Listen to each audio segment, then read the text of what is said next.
All right, let's talk about crankbaits.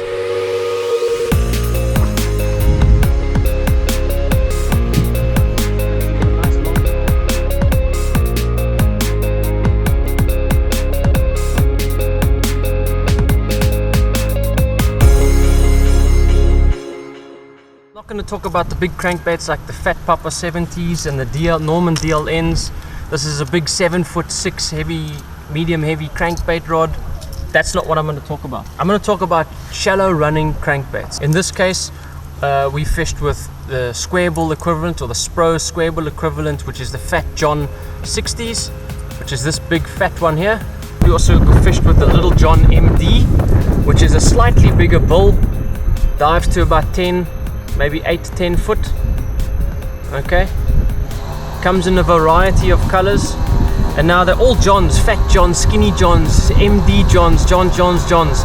That's because they're designed by a guy called John Cruz. He knows a thing or two about crankbaits. What we predominantly used was the Fat John 50.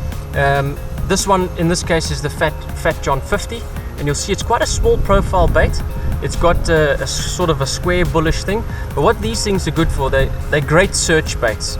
And you'll see we were fishing heavy cover, we were fishing brush, we were fishing stumps, we were fishing high impact areas with a lot of structure, and making multiple casts into the area, bumping the structure. For me, that's an important part. I like that crankbait to hit that stump, hit that tree, whatever it may be, and deflect off it, have a wobble in a different direction. And that's what I feel makes the fish bite.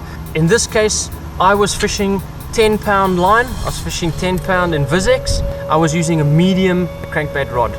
Now, I was taking chances. I was being a bit lazy. I think Billy had the better idea. He was fishing a medium heavy crankbait rod. It was the Falcon Deep Runner.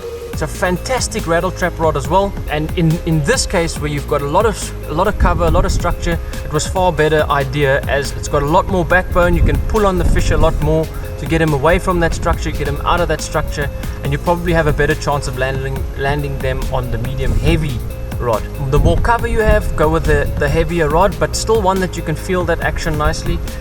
If there's not a lot of cover, the medium crankbait rod is fantastic. It loads up nicely, and a fantastic rod. There we go, there's another feisty little fella on the baby Fat John 50. Shallow running crank. A decent little keeper fish at Kloof. I'm fishing this little Fat John 50, just casting it up past the sawn off stumps, and I'm pulling them back, and it's the perfect depth. It's got a nice wobble, bounces off all that structure and all the stuff you can see behind us here, or see on the camera, and imitates a little bait fish. I don't know, bluegill, maybe gill cristella. Got a bit of flash on it, but they chomp it. Good bait. It's a good one, bro. Yes. And off.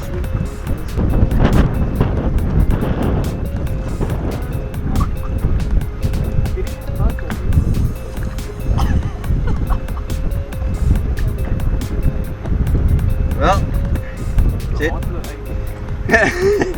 certainly not the target species, but yeah. One for all the outlaw anglers, catches Collins too.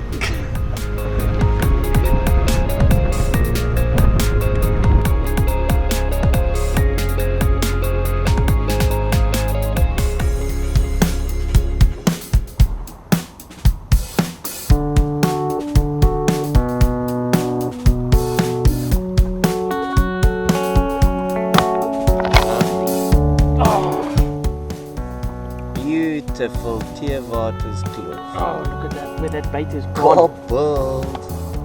There you go. No, I'm just gonna wait. Little John MD. We're coming down the bank and just catching one or two small fish after small fish after small fish. And in typical Teerwater's Kloof style, the second you rest, that's what happens.